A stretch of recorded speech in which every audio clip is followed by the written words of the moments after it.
और जहाँ कहीं भी ऐसे बुराइयां हो, नशा मुक्ति आदि का भी उनको उपदेश देते हैं। जैसे तनाव की समस्या है, डिवोर्स की समस्या है, डिप्रेशन की समस्या है, उनको हम जैन धर्म के जो प्रैक्टिकल्स पॉइंट्स हैं उनको हम कैसे समझाएं, काउंसलिंग करें, उनके साथ परामर्श करें। आज जो परिवार के अंदर बिखराव आ रहे हैं, एक दूसरे के मान सम्मान में कमी आ रही है, इसलिए कि पुनः back to past back to future, हर व्यक्ति वापस आता है कहीं से जाके। आज का जो युग है वो स्पीड का युग है, केवल स्पीड का युग है। नमस्कार साथियों, मैं आपका साथी दिनेश बोहरा। इस वीडियो के अंदर हम बात करेंगे जैन धर्म को लेकर। वर्तमान के अंदर जैन धर्म को लेकर तमाम चीजों को लेकर क्या कुछ विवाद है, जैन धर्म के अंदर क्या कुछ है, क्योंकि आप देखिए हमारे साथ में इस समय खूब सारे साधु भी मौजूद है। उनसे हम जानेंगे कि जैन धर्म के बारे में किस तरीके से वर्तमान परिस्थिति के अंदर तमाम चीजों को लेकर। शुरुआत आपसे करते हैं। इतना आज के समय के अंदर समय बहुत बड़ा मतलब चेंज हो गया है। पहले आप लोग तमाम पैदल चलते थे, आज भी इसी तरीके से चलते, तो इसके पीछे क्या लॉजिक होता है? पैदल विहार करना, दिन के अंदर 20-25 किलोमीटर चलना, क्या लॉजिक होता है उसके पीछे? ऐसे है कि जैन साधु की ये अपनी विहारचर्या है। हाँ। प्रारंभ से अपनी यही चर्या रही है कि साधु जैन संत क्या करे, पैदल विहार करे। अब पैदल विहार में बात ऐसी है, कोई भले 10 किलोमीटर चले, 15 किलोमीटर चले, कितना भी चले, जितना उनसे अपना चला जाता है तो उतना चलते हैं, पर लक्ष्य ये रखते हैं कि भाई हमें पैदल विहार ही करना है। और हमारी विधि है, चर्या है, जिसको हमने धर्म को स्वीकार किया है, उस चर्या के मुताबिक हम जितनी यात्रा कर सकते हैं उसके अनुसार हम यात्रा। ऐसा होता है कि आप पैदल चलने के पीछे ये भी लॉजिक होता है कि आप गांव जाते हैं, वहां पर जैन धर्म को लेकर तमाम लोगों से बातचीत होती है। अदरवाइज अगर आप ट्रेवल करेंगे तो यहाँ से सीधा जोधपुर जाना पड़ेगा, ऐसा भी होता है? ऐसे है कि हम इसीलिए छोटे छोटे गांवों में जाते हैं। हाँ। ताकि वहां पर जनता जैन संतों को परिचित है तो वैसे देखकर खुश होती है, और अपरिचित होते हैं तो हम उन्हें अपना परिचय भी देते हैं। और जहाँ कहीं भी ऐसे बुराइयां हो, नशा मुक्ति आदि का भी उनको उपदेश देते हैं, तो वो सहर्ष उन चीजों को स्वीकार करके और जीवन में जो जो बुराइयां हैं उनको छोड़ने का प्रयास भी करते हैं। तभी हमको अच्छा लगता है गाँव के अंदर जाना, इसीलिए अच्छा लगता है कि भाई चलो साधु संत यात्रा करते हैं, इससे लोगों का कोई कल्याण हो सके, भला हो सके। तो व्याख्यान देते हैं तो मोटे तौर पर क्या मैसेज देने की कोशिश करते हैं समाज को, आसपास के लोगों को? हमारे जो प्राय प्रवचन होते हैं वो इसी रूप में होते हैं कि भाई जिससे लोगों का भला कैसा हो सके। और परिवार के ऊपर आज जो परिवार के अंदर बिखराव आ रहे हैं, एक दूसरे के मान सम्मान में कमी आ रही है, और उसके साथ साथ यदि जहाँ पर जैन परिषद होती है तो उन्हें अपनी चर्या भी बताते हैं, उन लोगों को भी व्रत लेने की बात भी करते हैं। और भगवान महावीर की वाणी को जितने सरल तरीके से हम बता सकते हैं, उनका जो त्रिपदी का सिद्धांत है, अहिंसा, अनेकांत, अपरिग्रह, उनको लोग अपने अपने परिवार में, अपने जीवन में कैसे लागू कर सकते हैं, कैसे अनेकांत को समझ सकते हैं, अहिंसा क्या चीज है, अपरिग्रह क्या चीज है, इन चीजों पर ही हमारा विशेष रूप से आख्यान होता है। आपको लगता है जो महावीर भगवान ने अहिंसा को लेकर कहा था, आज भी तमाम चीजें होती, जब हिंसा होती तो आपके मन में क्या ख्याल आता है? एक तरफ तो आप देखिए ना, विश्व के अंदर युद्ध चल रहा है, कहीं हिंसा हो जाती है, उस समय आपके मन में क्या ख्याल आता है कि महावीर भगवान की मैसेज को लेकर? भगवान महावीर के मैसेज को लेकर यही आता है कि उन तक उनकी वाणी अभी तक पहुंची नहीं और जान नहीं पा रहे हैं, उन अज्ञानी है लोग। इसलिए अब अनावश्यक जो युद्ध हो जाते हैं, आचार्य महाप्रज्ञ जी ने इसके ऊपर बहुत प्रयास किया और अनेक जगह में पहुंच करके इस हिंसा को रोकने का बहुत प्रयास किया। और आज जो समन्वय देख रहे हैं ये उन्हीं की बदौलत है कि आचार्य महाप्रज्ञ जी को आज विश्व याद करता है उनके अहिंसा को। तो आपको नहीं लगता कि पिछले कुछ सालों से लगातार जो जैन पॉपुलेशन है वो कम हो रही है? उसके पीछे आप क्या रीजन मानते हैं? पूरे देश के अंदर, इंडिया के अंदर या विश्व के अंदर जैन की पॉपुलेशन कहीं ना कहीं कम हो रही है? ऐसा तो हमें नहीं लगता है। हाँ। कि कम हो रही है। हाँ। लोग तो उल्टे जैन धर्म को स्वीकार कर रहे हैं। आप जाकर देखें, आचार्य महाश्रमण जी का अभी सूरत के अंदर चातुर्मास हुआ और वहां पर जनता देखें, और जहां पर भी हम जहां पर भी विचरण कर रहे हैं, देखते हैं कि लोग जैन धर्म को अपनाने की कोशिश कर रहे हैं। ऐसा क्या है जैन धर्म में? जैन धर्म के अंदर उनको सिद्धांत समझाते हैं कि हमारा जो मुख्य रूप से मिशन है वो यही है, अणुव्रत को लेकर के, परीक्षा ध्यान को लेकर के, या जीवन विज्ञान शिक्षा के साथ में कैसे जुड़ सकती है। जो वो लोग समझते हैं तो कहते हैं कि हमने तो सोचा था कि यहाँ तो व्रत करने पड़ते हैं, इनकी साधना हाँ, तो मतलब बहुत फास्ट कठोर है। पूरे दिन उपवास करो या 4 बजे के बाद में नहीं खाना, आपको नहीं लगता है ये सब चीजें अभी भी जरूरी है? ये तो बहुत जरूरी है। आज तो विज्ञान इस बात को मानने लग गया है, कहता है कि जैन धर्म के अनुयायियों को तो इससे हटना भी नहीं चाहिए और लोगों को भी इसका पालन करना चाहिए। ये बहुत अच्छी चीज है। अनेक प्रकार की बीमारियां जो आज फैल रही है, आप देखते हैं लोग रात को खा खा के कैसे सोते हैं, तो बीमारियां उनकी होती है। लेकिन प्राय यदि ध्यान दें कि भाई इसमें ध्यान रखा जाए कि भाई क्या खाना, कैसे खाना, कितने बजे खाना, क्या चीज खाना, और इनका यदि अनुसरण करें तो लोग काफी हद तक बीमारियों से भी दूर रह सकते हैं। आपने कब दीक्षा ली थी, कितने साल हो गए आपको? मुझे मुनि जीवन स्वीकार किए ये 26 वर्ष पूरे हुए। 26 साल। कितना बड़ा बदलाव आ गया? ये तो है ही है। कितना मतलब बदलाव आ गया? जब आप 26 साल पहले आपने दीक्षा ली थी, उस वक्त आपके मन में कैसे ख्याल आया था कि मुझे जैन धर्म के अंदर दीक्षा लेनी है? कोई इसको मैं तो क्या कहूँ, नियति ही कहूंगी, क्योंकि हम तो वैसे तो आसाम में रहने हैं, कोई ज्यादा परिचित भी नहीं थे कि जैन धर्म क्या होता है। लेकिन इतना जरूर जब हम आ गए वापस राजस्थान में आए और सरदार शहर के अंदर आए, तो जब हमारे परिवार में हमने शादियां वगैरह देखी, ऐसी कोई बात नहीं थी कि कोई दुख की कोई बात थी हुई या कुछ और हुआ। जब ऐसे लगा कि भाई अब जब अपना नंबर आएगा उससे पहले अपने को चिंतन करना है और मुझे शादी नहीं करना है, दीक्षा ही परिवार वालों ने रोका नहीं? 15 से 5 साल तक रोका। हाँ। 13 साल की को वैराग्य हुआ और मुझे 18 साल की को संस्था में भेजा। जब तक उन्होंने देखा कि अब ये अपने बारे में स्वयं चिंतन कर सकती है और इनके मन में पक्की प्रबल भावना है, और उसके लिए उन्होंने बहुत कसौटियां की और लगा कि नहीं अब ये रहने वाली तो नहीं है, तब उन्होंने फिर आज्ञा दी थी। अच्छा, तो अभी जैसे बाकी समाजों के अंदर जो साधु संत होते हैं उन्होंने अपना लाइफ स्टाइल पूरी तरीके से चेंज कर दिया है, आप लोग आज भी उसी परिप्रेक्ष्य में जीते हैं? लगभग, क्योंकि जो हमारे यहाँ परिवर्तन होते हैं वो गुरु जो परिवर्तन करे वो ही मान्य होते हैं, लेकिन हम अपनी ओर से किसी प्रकार का कोई बदलाव नहीं ला सकते हैं। ये तेरा पंथ की एक बहुत बड़ी खासियत है। यहाँ पर एक गुरु, एक आचार, एक विचार, सब कुछ एक के ऊपर ही आधारित है। यदि हमें अपनी कोई चीज की जरूरत है या कोई चीज हमें कुछ कहना है तो उसका चयन जो करेंगे वो गुरु ही करेंगे, हम कुछ नहीं करेंगे। तो आमतौर पर आपकी कैसी लाइफ स्टाइल होती है, मतलब सुबह कैसे खाना पीना या क्या दिनचर्या क्या होती है, थोड़ा उसके बारे में थोड़ा लोगों को मैं इसलिए बताना चाहता हूँ ताकि उन्हें एक मैसेज मिले कि भाई लोग तो ये सोचते हैं ना कि साहब भूखे रहने से सब कभी शरीर खराब हो जाएगा, ये हो जाएगा, उसके बारे में क्या एक्सपीरियंस? ऐसे है कि हमारे यहाँ पर ये नहीं है कि भाई भूखा रहना ही बहुत बड़ी तपस्या है। जो जितना तप कर सके, जप करो, तप करो, जप ध्यान करो, कुछ भी करो, ये एक साधना का प्रकार है। और अलग अलग तरह का शरीर होता है, अलग अलग प्रकार का चोत्सव होता है, सब अपने अपने हिसाब से चलते हैं, पर हमारी मोटा मोटी दिनचर्या सबकी एक जैसी होती है।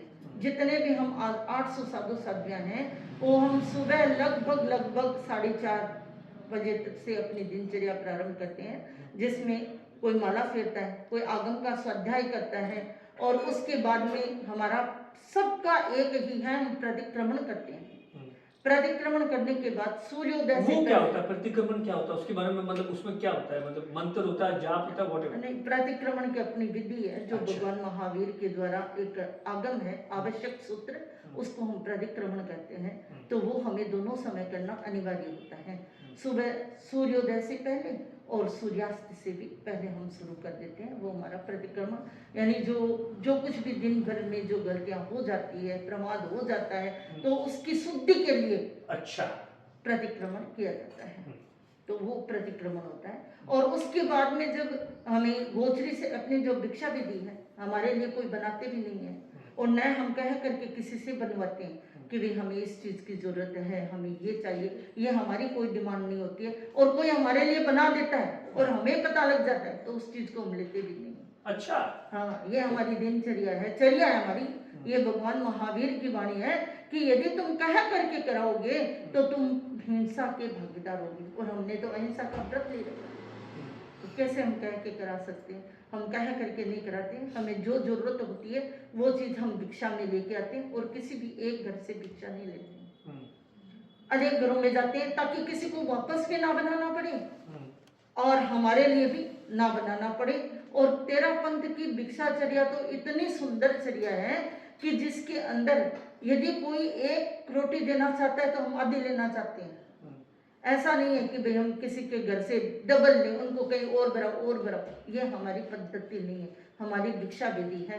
भिक्षा विधि के बाद में जहाँ पर हम चातुर्मास करते हैं या शेष काल में भक्त लोग होते हैं वो प्रतिक्रमण तो करते ही करते हैं, लेकिन बाद में हम लोग जो प्रवचन करते हैं उसमें जैन समाज के लोग भी आते हैं।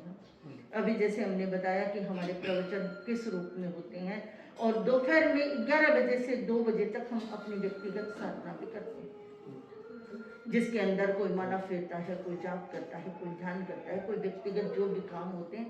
और फिर शाम के समय भी हमारी वही भिक्षा विधि रहती है, और फिर प्रतिक्रमण, और शाम को लगभग रात्रि आने तक कह दें या 10 बजे, उससे पहले प्राय शयन नहीं होता है।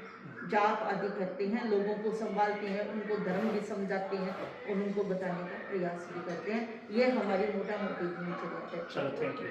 आप अपने बारे में थोड़ा पहले परिचय कीजिए। मेरा नाम है साध्वी मेघ प्रभा, सूरतगढ़ से मैं बिलोंग करती हूँ।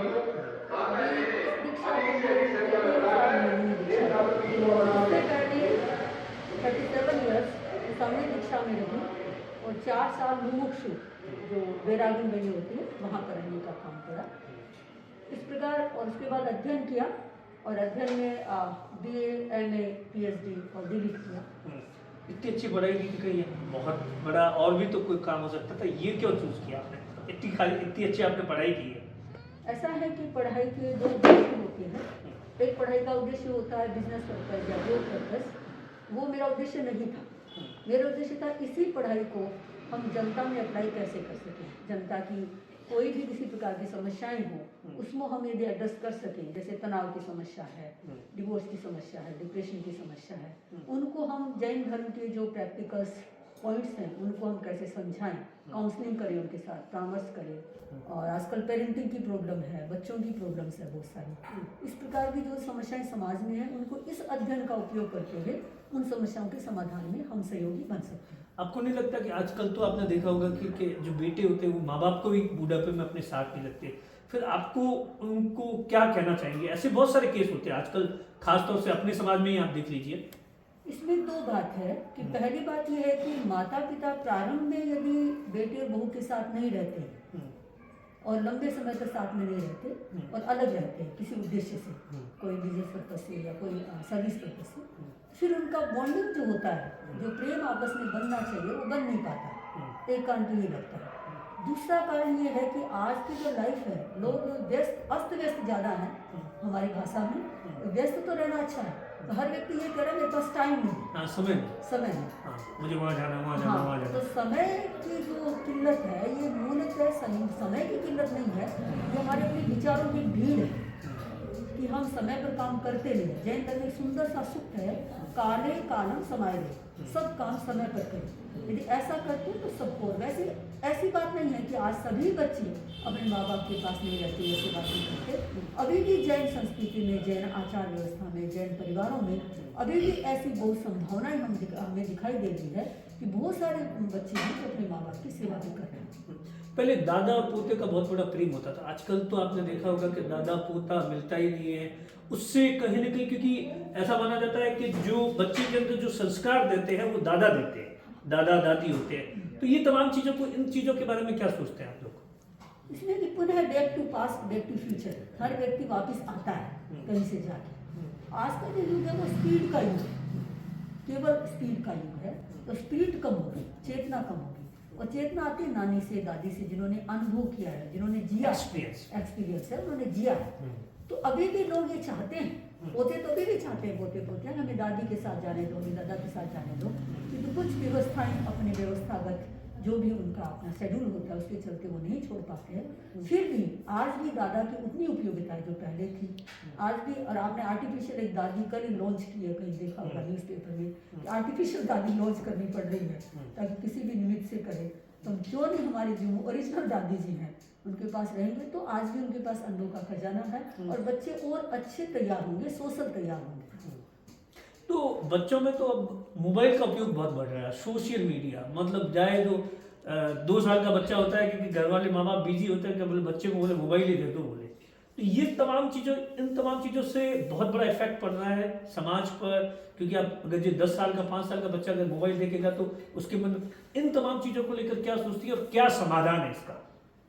देखिए जो सुविधा आ गई समाज में उससे बच पाना तो कठिन है, क्योंकि ये भी एक तरह की हवा होती है, युग होता है।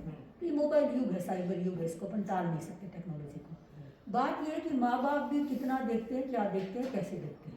यदि माँ बाप पहले से परवरिश बच्चों की अच्छी करते हैं तो आज भी अनेक ऐसे बच्चे जो कहते हैं कि हम 10 बजे के बाद नहीं देखते हैं, हम टीवी देखते हुए खाना नहीं खाते हैं। ऐसे प्रतिशत कम है पर फिर भी है। इसका मतलब ये है कि पेरेंटिंग पर ज़्यादा हमको फोकस करना पड़ेगा कि माँ बाप उनके बारे में क्या सोचते हैं, उनको बैठ के काउंसलिंग करते हैं, क्या उनको समझाते हैं, क्या समझाने से थोड़ा कम हो सकता है, पूरा कम हो जाए ऐसा करना कठिन है। पहले तो बच्चे खेलते थे, गलियों के अंदर खेलते थे, वो सब चीज़ें बंद हो गई है, उसका बुरा असर हो रहा है। कहीं ना कहीं आपको लगता है कि तमाम चीज़ें होनी चाहिए? हाँ, ऐसा है कि हेल्थ पर तो असर हुआ है। आज के बच्चे वीक हैं, एलर्जी ज़्यादा है क्योंकि बंद कम है, प्राय एसी रूम या कूलर रूम में है। उसके चलते उनके हेल्थ पर तो असर हुआ है। मेमोरी पर भी असर हुआ है क्योंकि पूरी मेमोरी मोबाइल में चली गई, तो कुछ असर हुए हैं। उससे अवेयरनेस आ सकती है क्योंकि कभी कभी क्या होता है अपन परिणाम देख करके व्यक्ति बदलता है। तो धीरे धीरे परिणाम जो हमारे सामने आ रहे हैं, एलर्जी के हैं या छोटी उम्र में बहुत सारे ऐसे प्रॉब्लम्स आ रहे हैं बच्चों के, चाहे आँख की प्रॉब्लम है, चाहे किसी प्रकार की चश्मा लग जाता है, चश्मा लग जाता है, कान की प्रॉब्लम आ रही है। हाँ। उसके चलते बच्चों में अवेयरनेस की जा सकती है और ये भी साधु और संत काम कर सकते हैं जो प्रवचनों में बार बार कहते हैं। तो बच्चों को एक अवेयरनेस आती है, अवेयरनेस का ही काम करते हैं हम लोग। और इसका समाधान यही है कि वो पहले जितने बच्चे आते हैं अब आजकल प्रवचन में, हाँ, प्रवचन में जाते उनकी क्लासेस चलती है, हमारे यहाँ ज्ञानशाला चलती है हाँ। और अच्छी मात्रा में चलती है, हाँ। सैकड़ों अब तो और ज़्यादा जरूरत हो गई ज्ञानशालाओं की। हाँ, नहीं आते भी बच्चे आते थे ज्ञानशाला में। और ज्ञानशाला बच्चों का हमने देखा उनका जो स्टैंडर्ड है, सोच है, काफ़ी पॉजिटिव रहता है और उनकी जो चेतना है वो एथिक्स भी अच्छा रहता है उनका, उनकी मोरल पावर भी अच्छा रहता है और वो बच्चे अच्छे निकल रहे हैं ज्ञानशाला से। लोगों का जो धर्म या समाज से जुड़ाव जो कम हो रहा है उसके पीछे क्या वजह मानते हैं? कम हो रहा है, आप ये मानते हैं? जैसे जैसे लाइफ का स्टाइल चेंज हो रहा है, हर चीज़ आपने बताया कि समय की उपयोगिता तमाम चीज़ों को लेकर कम हो रहा है। ऐसा है कि हमारे यहाँ एक अच्छा कंसेप्ट निकाला है तुलसी महात्मा महासमय जी ने कि हमको आधुनिक भाषा में और आधुनिक डिवाइस को यूज़ करते हुए यदि बच्चों की उनकी भाषा में जब बात करेंगे तो आज भी आते हैं। जैसे महाराज ने कार्यशाला की तो कार्यशाला में अच्छे बच्चे, मतलब किशोर मंडल जो है 13 to 19 एज जो ग्रुप है, ये एज ग्रुप मिसिंग करता है, ये एज ग्रुप आता है। बस बात ये है कि उनकी तरफ से हम परोस सकें वो क्या चाहते हैं, साइकोलॉजी उनकी क्या है आजकल। वैसा कि हम ऑर्थोडॉक्स वैसे ही ट्रेडिशनली बोलते रहेंगे तो हो सकता है कि आज की जनरेशन को अपन कैच नहीं कर सकें। किंतु फिर भी जो आजकल ऑनलाइन बहुत सारे क्लासेस चलते हैं उसमें बच्चे मेडिटेशन भी सीख रहे हैं, ट्रेनिंग भी ले रहे हैं, एथिक्स भी सीख रहे हैं। तो आज की भाषा जरूरी है, बाकी बच्चे आ सकते हैं, ऐसा हमें नहीं। आपको नहीं लगता कि जैन धर्म के अंदर जो ये गुड बनते हैं, कोई ये ग्रंथ या श्वेतंबर, दिगंबर, आंचल, वचन, इन तमाम चीज़ों से कहीं ना कहीं फूट पड़ रही है, गुट बन जाते हैं और इसका नुकसान है वो अल्टीमेटली पूरे समाज को भी होता है? इसमें हमारा अपना चिंतन तो यही है कि संप्रदाय गलत नहीं है, संप्रदाय हमारी व्यवस्था है। जैसे संतरा होता है उसके ऊपर छिलका चाहिए, किंतु संप्रदाय को धर्म नहीं मानना चाहिए। संप्रदाय अपनी अपनी व्यवस्था है, अपनी अपनी मर्यादाएं हैं, उसमें रहना अच्छा है क्योंकि एक ही दुकान पर सारी चीज़ें नहीं मिल सकती। तो कोई दिक्कत नहीं है, संप्रदाय जितने भी हो सकते हैं। और बात है कि फूट होती है वैचारिक, वैचारिक सिद्धांत हमेशा ही रही है। भगवान महावीर के समय में बहुत सारे सैकड़ों मतवाद थे, ऐसी कोई बात नहीं है। और आज तो समन्वय लग रहा है, समन्वय कम हुआ है ऐसा नहीं लग रहा है। आज नजदीक जैन धर्म, जैन समाज का वर्चस्व देश के अंदर कम हुआ, बढ़ा, या आपको नहीं लगता पॉपुलेशन थोड़ी सी कम हो रही है? हमारा जो पहली जो लीडरशिप थी वो कहीं ना कहीं कम हो रही है। ये तो थ्रू आउट वर्ल्ड है क्योंकि जनरेशन आ रही कम है। हाँ, क्योंकि 1 for 1 और हाँ, मतलब पहले मतलब 3-4 बच्चे होते थे, आजकल कहते हैं कि साहब 1 या 2। तो वो तो जैन का नहीं है, थ्रू आउट द वर्ल्ड ये प्रॉब्लम है। ऐसे जापान में, चाइना में भी कह रहे हैं पूरा बूढ़ा हो गया जापान, पूरा बूढ़ा हो गया चाइना, हमको जनरेशन के लिए उनको देरा गवर्नमेंट के अंदर कुछ फैसिलिटीज देनी पड़ रही है कि जो भी विचार, तो वो तो स्वाभाविक है कि तो फिर भी ऐसा होता है ना कि कभी कभी क्रीम होती है। और वैसे भी जैन धर्म मूलतः भीड़ का धर्म है नहीं, जैन अच्छा। आत्मा का धर्म है और छीड़ का धर्म है। तो आत्मा जैन धर्म में कोई करोड़ों हम अनुयायी बना सकें ऐसी संभावना कम है, क्योंकि व्यक्ति इजी में जाता है। कि तो यदि जैन धर्म को मानने वाले तो ऐसे बहुत सारे लोग मिल जाएंगे आपको। और जैन की जो प्रिंसिपल है, जैसे कोरोना में आपने देखा सबको जैन बना दिया, मास्क लगा के सब। हाँ, मतलब मैं अभी पूछ ही रहा लोग था कहते ये। थे, हाँ, लोग कहते थे हम जैन ही बन गए सारे। हाँ। तो जैन धर्म में जो प्रिंसिपल्स हैं दे आर वेरी गुड हाँ, और एवरग्रीन है, हमेशा के लिए फिट है। ये पट्टी लगाना अच्छा है, साइंटिफिक है, हाँ, साइंटिफिक है। क्योंकि जब जाते हैं या तो मुंह से जाते हैं, नाक से जाते हैं, हाँ, और ये कोरोना ने सिद्ध कर दिया। जैन धर्म इज वेरी प्रैक्टिकल, साइंटिफिक धर्म है, इंटेलेक्चुअल धर्म है।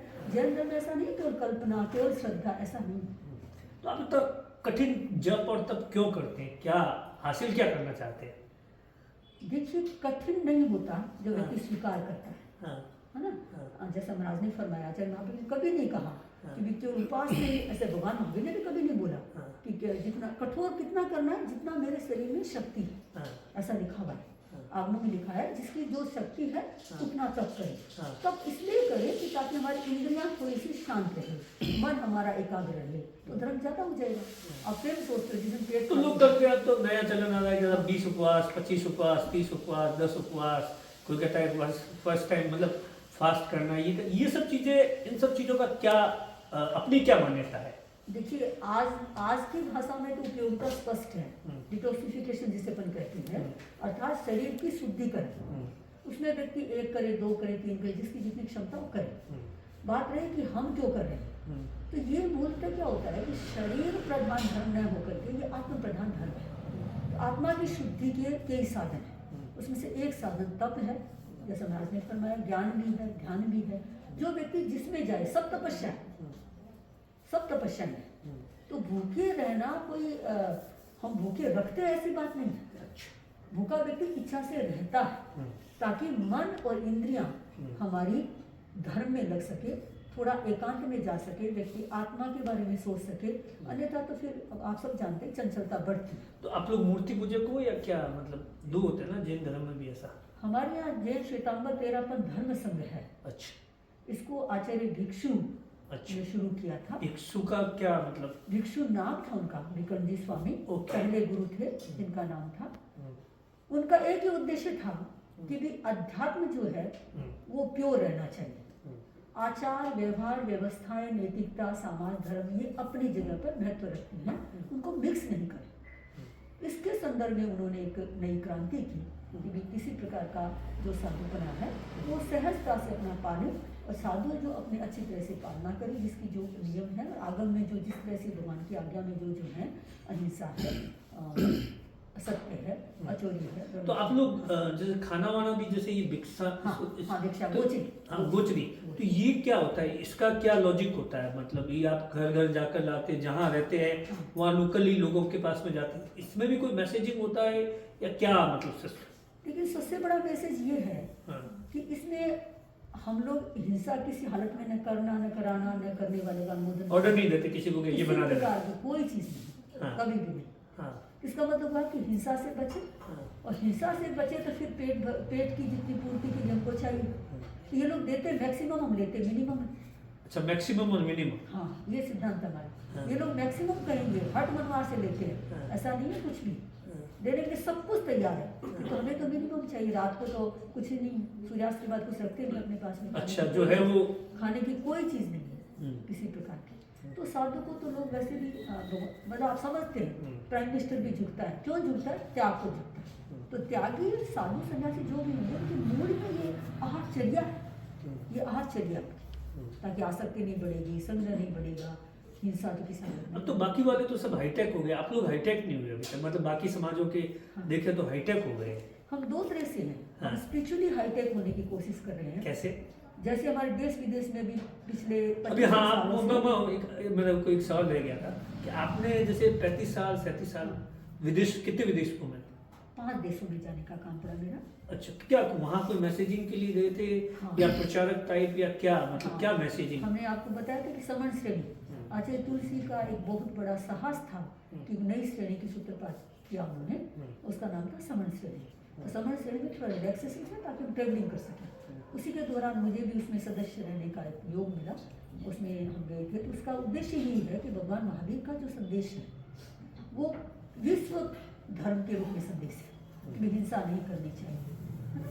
और किसी प्रकार का हमको संग्रह ज़्यादा नहीं करना ताकि परेशानी हो किसी दूसरे को। तो हम सादा सिंपल जीवन कैसे जिए और दूसरों के लिए भी हम कैसे उपयोगी बन सकें, उस उद्देश्य से हमारे यहाँ जैन धर्म का प्रचार प्रसार करने के लिए अभी भी मियामी यूनिवर्सिटी में पिछले 15-20 सालों से हमारे Swami ji as a professor, visiting professor पढ़ा रहे हैं वहाँ पर। तो जैनिज्म पढ़ाते हैं, जैन इंटर रिलीजन पढ़ाते हैं, जैन वेजिटेरियनिज्म पढ़ाते हैं, जैन स्पिरिचुअलिटी पढ़ाते हैं, जैन मेडिटेशन पढ़ाते हैं। तो वहाँ लोकल जो जनता है उनको बड़ा बेनिफिट हुआ। और जो वहाँ के जैन हैं उन्होंने तो बहुत ही बड़ा उपकार मान लिया कि यदि वो समयाँ नहीं आती हमारे पास, हमारे बच्चे वहाँ पर अभी भी वो लोग अपना सामयिक करते हैं और अपनी अपनी पूजा पाठ भी करते हैं। जिनका जो है संप्रदाय में सब कुछ करते हुए वो लोग अध्यात्म सीखते हैं। तो हम इस रूप में हाईटेक हो रहे हैं कि हम अपनी सीमा में रहते हुए लोगों तक पहुँच रहे हैं। आज के समय में धर्म पर जबरदस्त तरीके से बहस होती है, हिंदू धर्म ये वो, एक नहीं होंगे तो बिखरेंगे। इन तमाम चीज़ों को लेकर क्या सोचते हैं आप लोग? इसमें तो ऐसा है कि विशेष बात तो नहीं लगती, क्योंकि हमेशा रहे हैं और रहेंगे, क्योंकि विचारधाराएं अलग अलग होती हैं और हर व्यक्ति की अपनी आस्था होती है। तो ये व्यक्तिगत मामला है, इसमें कोई संस्थागत मामला है नहीं। ठीक है, ये तो ऑर्गेनाइजेशन तो बनाने पड़ते हैं ताकि व्यवस्थाएं अच्छी तरह हो सके। बाकी व्यक्तिगत है, नितांत व्यक्तिगत मामला है। उसकी इच्छा वो हिंदू ग्रहण करे, उसकी इच्छा वो जैन बने, उसकी इच्छा वो और अन्य धर्म को ग्रहण करे। इसमें लगता तो नहीं है कि कुछ बहस का मुद्दा है। क्या बनाते हैं वो कई कारण होते हैं, आप भी समझते हैं, मैं भी समझती हूँ, कारण कई हो सकते हैं, इसमें हम न जाने। Thank you.